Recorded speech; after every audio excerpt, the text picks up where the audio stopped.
اگر آپ پیرنٹس ہیں اور نماز پڑھتے ہیں تو کسی نہ کسی کی ڈیوٹی بھی لگا دیں، بیوی بچوں میں سے کسی کی، کہ وہ آپ کو اذان ہو تو بتا دے، نماز کا وقت ہو تو جگا دے، دن کی جو نمازیں گھر میں آئیں ان پر بھی کہیں اور رات کی تہجد پر بھی کہیں۔ نماز پڑھنے سے روکنے والی وجوہات میں ایک جھجک بھی ہے۔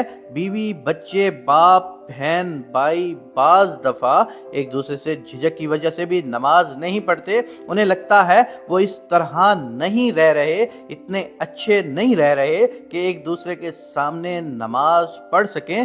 بعض دفعہ لڑائی جھگڑے اور رنجش بھی ہوتی ہیں، ایک دوسرے کو کہہ بھی دیتے ہیں کہ ایسی نمازوں کا کیا فائدہ، پھر بھی ایک دوسرے کے سامنے پڑھتے رہنا چاہیے۔ گھر میں بیوی بچوں کے سامنے اس ماحول کو قائم کریں کہ وہ بھی ایک دوسرے سے جھجک محسوس نہ کریں۔ میاں بیوی میں رنجش بھی چل رہی ہو تو ایک دوسرے کو نماز کا ضرور یاد دلوائیں۔ میں اور میری بیوی نے آپس میں منہ بنایا ہوا ہو تو بھی تہجد میں ایک دوسرے کو جگاتے ہیں، تہجد اکٹھی ہی پڑھتے ہیں۔ بچوں کو بھی پتہ ہوتا ہے کہ ماما پاپا منہ بنانے کے باوجود ایک دوسرے کو تہجد میں اٹھاتے ہیں، ایک دوسرے کو وضو کی پہل کا موقع دیتے ہیں۔ یہ بھی بڑی مزیدار نمازیں ہوتی ہیں۔ تہجد کو اللہ تبارک و تعالیٰ نے اس لیے اتنا خوبصورت بنایا ہے کہ یہ مکمل طور پر فیملی میں پڑھی جانے والی نماز ہے۔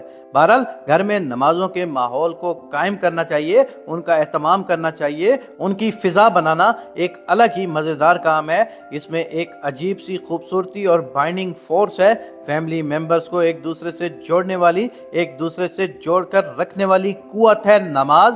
آپ اللہ تبارک و تعالیٰ سے دعا کریں کہ اللہ تبارک و تعالیٰ ہمیں گھروں اور دلوں کو جوڑنے والی اور افراد خانہ کو اکٹھا رکھنے والی نماز عنایت فرمائیں، کیونکہ جس گھر میں بڑے نماز پڑھ رہے ہوتے ہیں تو وہ عادت بچوں میں بھی جاتی ہے، اور جس گھر کے بچوں میں نماز کی عادت پڑ جائے وہ گھر کبھی بھی دنیا میں تنزلی کا شکار نہیں ہو سکتا۔ وہ گھر کا مرتبہ ہمیشہ اونچا رہے گا، اس گھر کے لوگ ہمیشہ باعزت رہیں گے۔ ماں باپ زندہ ہوں تو ان کو چاہیے کہ نماز کے ٹائم پر بچوں کو ضرور ٹوکیں، چاہے دنیا کا جتنا مرضی کوئی بزی کام کر رہے ہوں۔ آپ کا کام ہے کہ ان سے کہیں کہ چلو نماز کا ٹائم ہو گیا، نماز پڑھنی شروع کر دو، اور اولین وقت میں نماز پڑھنے کے احکامات دیا کرو۔ اگر آپ اپنے ماں باپ کے بغیر رہ رہے ہیں اور خود آپ بڑے ہیں تو آپ کو اپنے بچوں کا ضرور خیال رکھنا چاہیے، اور اگر آپ بچے ہیں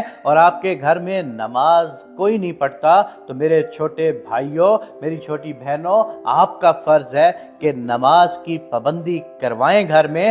دیکھنا یہ جو گھر کے اندر چھوٹے چھوٹے مسئلے مسائل ہوں گے یہ ختم ایسے ہوں گے کہ جیسے کبھی تھے ہی نہیں۔ اللہ تبارک و تعالیٰ کی یہ کائنات ہے، اللہ کے آگے جھکنا ہم سب کا فرض ہے، اور جو جتنی عاجزی سے اللہ کے آگے جھکے گا، جو جتنی عاجزی سے اللہ سے مانگے گا، اللہ اس کا سب سے گہرا دوست ہوگا۔